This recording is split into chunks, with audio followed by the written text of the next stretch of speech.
Si vous passez par la route de la côte, vous trouvez des paysages comme la Normandie est la seule région au monde à pouvoir en présenter à l'œil humain. Ce sont des couleurs absolument exceptionnelles. Et puis c'est un trait de côte absolument magique qui d'ailleurs nous permet d'avoir des touristes par millions.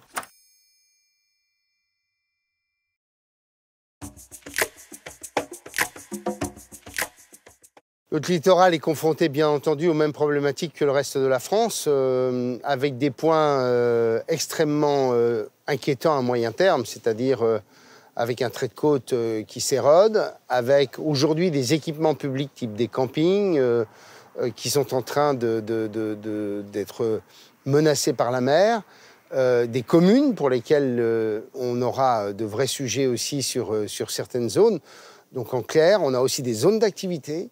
Donc on a toute une série de lieux d'activité humaine pour lesquels il faut que d'ores et déjà, on prenne les choses en main pour commencer l'adaptation à la question du réchauffement climatique.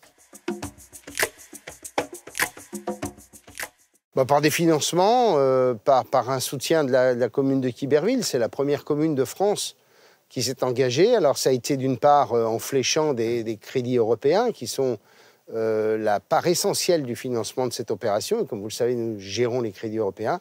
Et puis sur des crédits propres à la région, où nous allons notamment, avec le département de Seine-Maritime, cofinancer les surcoûts liés à ce projet, notamment au coût de la construction qui se sont accrus.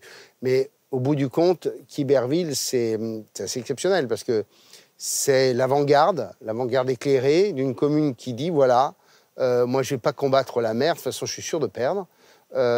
Et donc, je vais m'adapter et adapter mon littoral et mes équipements publics pour que demain, ma commune soit une commune à vivre.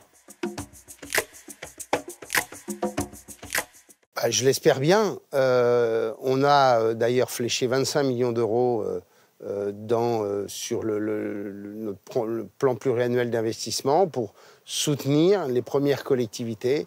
Ce qui est sûr, c'est que il ne sert à rien de mettre de l'argent pour essayer de sauver des équipements dont on sait qu'ils vont être submergés à 20 ou à 50 ans.